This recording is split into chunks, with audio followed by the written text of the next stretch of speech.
Oh, regardez-moi comme c'est beau. Mais là, tu vas goûter quelque chose.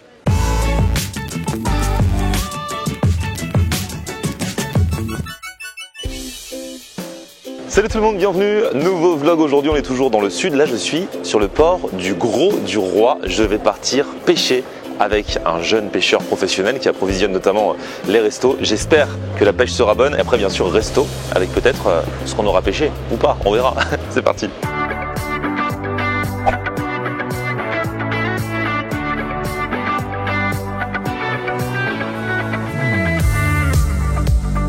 Bon ça y est, on est arrivé, on est sur le bateau, on prend la mer et je vous présente Mathieu. Alors Mathieu, toi tu es pêcheur. C'est ça. Pêcheur professionnel. Exactement. On a souvent un peu le cliché du pêcheur, le vieux marin et tout. Non, la jeunesse est là. C'est ça, exactement. T'as quel âge toi? Moi j'ai 29 ans. 29 ans, et depuis combien de temps t'es pêcheur?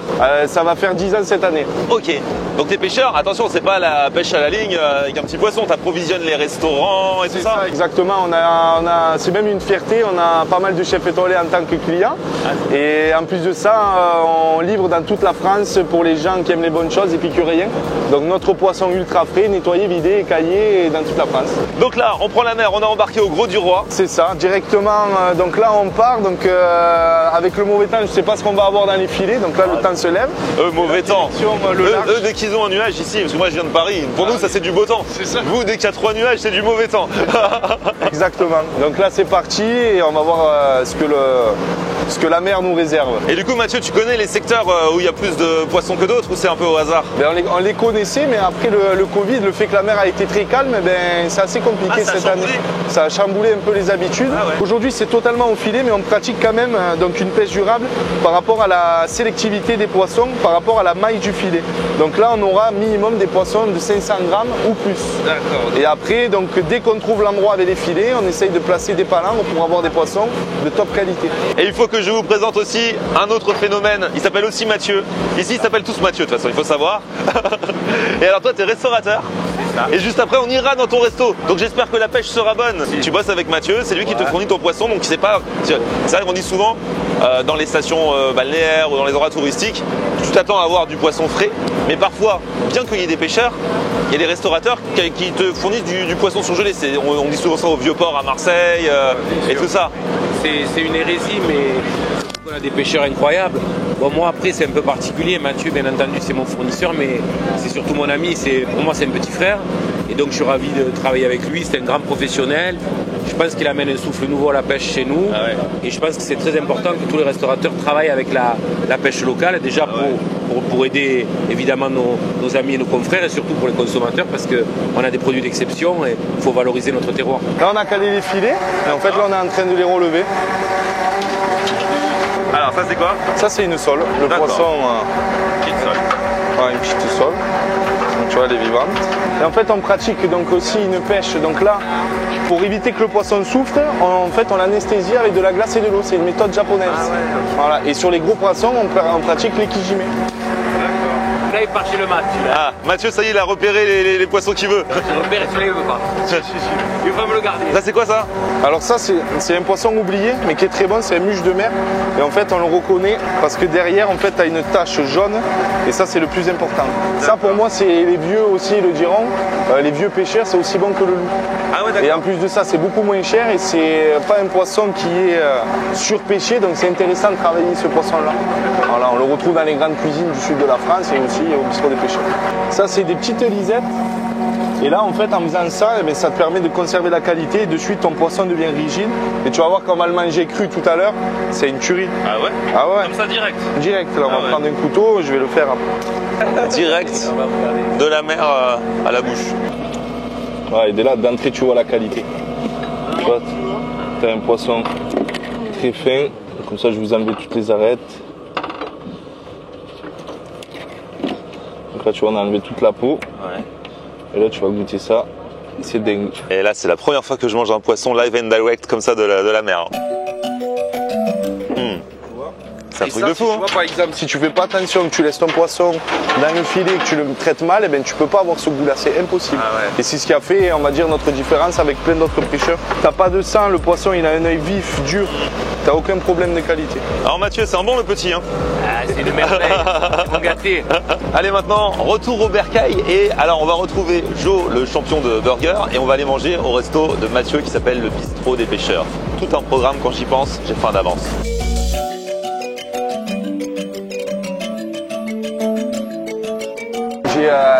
J'ai gardé les langoustes qu'on a pêchées hier. Ah très bien. On va la manger à midi, non?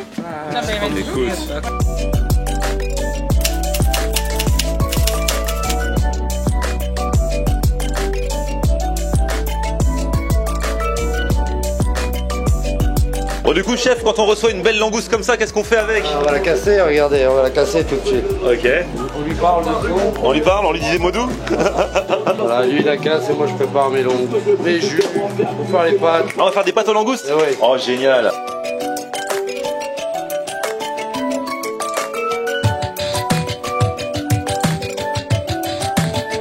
Les pâtes aux langoustes, en fait, elles sont énormes. C'est servi dans un gros truc comme ça. Ouais, comme une grosse marmite un peu. Bon, donc du coup, on a la carte. Donc il y a une carte fixe plus une ardoise. Donc là, il y a pas mal de trucs sympas. Hein. Donc il n'y a pas que ces bistrots des pêcheurs, mais il y a aussi des viandes pour ceux qui aiment la viande. Hein, genre travers de porc, il y a quoi, côte de veau et ainsi de suite. Oh là là. Allez, je te laisse annoncer, mon Jérémy. Alors nous avons le tataki de thon rouge au sésame black et le panko tomate, ail, persil, ciboulette et le petit pain grillé avec. Le tataki, les amis, il faut absolument le manger, par contre avec la sauce. Hein. Petite moule gratinée au beurre maître d'hôtel et Ricard. Ah ouais, et Ricard. Du coup, ça y est, on va attaquer à manger là. Ah bah écoute, on va pas se regarder dans le blanc des yeux pendant des heures. Donc voilà, comme il t'a dit, les huîtres de Bouzigues, donc en local aussi, étang de Thau, les huîtres de Bouzigues. Étang de Thau, on est d'accord. Donc étang de Thau qui est juste à côté d'ici. Oh là là, il y a même de la charcuterie ibérique. Ah, c'est la famille. Hein. Donc on a quoi là du coup? C'est ça, on a la charcuterie ibérique. Ici, regarde, tu as le saucisson espagnol avec de belota. Ouais. Là, tu as le chorizo espagnol, pareil, belota. Et là, il t'a mis, hop, le petit beurre, les grosses capres et les petits poivrons marinés. T'attaques avec une petite huître, toi? Ouais, toujours. Au moins, on lance bien le repas avec la petite huître. Exactement. Un tout petit peu de citron. Hop, et voilà. Bon appétit! Excellent. Passez un bon moment. Merci beaucoup. Que du bonheur. Il y a deux écoles. Il y a ceux qui commencent par les huîtres. Moi, je commence par la charcuterie. Regardez-moi comme c'est beau là. Charcuterie ibérique. Ouais, charcuterie ballon. Si on suit le protocole, que des produits frais, des produits régionaux, normalement il n'y a pas d'histoire. On va goûter le petit pan con tomate. Là, les gens avec le pan con tomate, des fois ils sont surpris parce que c'est pas le pan con tomate comme en Espagne. Comme ma mère fait, qu'on prend, on gratte l'ail dessus, on met l'huile et on frotte la tomate. Il a fait lui une petite préparation avec des herbes, de la tomate, etc. Et après tu peux le mettre sur ton pain, tu le mets sur ces petits morceaux de pain qu'il a fait toaster. C'est un peu revisité, mais j'espère que ça vous plaira. Eh ben on va voir. Regardez-moi ça. Allez, petite moule gratinée là, ça a l'air pas mal aussi.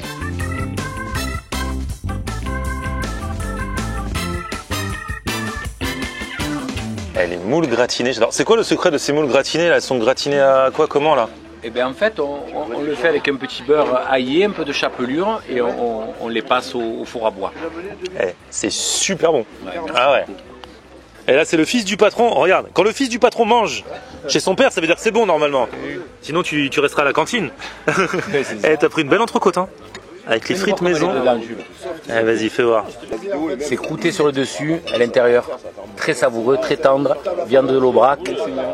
Un seul fournisseur toute l'année. Là, du coup, je pense qu'on va se commander une petite côte de bœuf à partager histoire de faire l'apéro. On boit le canon avec. Et après, on mangera, on passera à table, quoi, tranquille. Du coup, Chacha, vous validez la côte de bœuf pour l'apéro, ça va? Vous y allez. Ce sera pas trop. Ce sera pas trop. Non, c'est pour l'apéro ça. Voilà. Et l'os, il faut le ronger, hein. Tout péter là. Alors là, les amis, on a un truc un peu particulier. Il y a l'oncle qui arrive, qui a pêché sur toutes les mers du monde. Bonjour. Et regardez ce qu'il vient de nous amener. Qu'est-ce qu'on a fait? Aujourd'hui, c'était léger.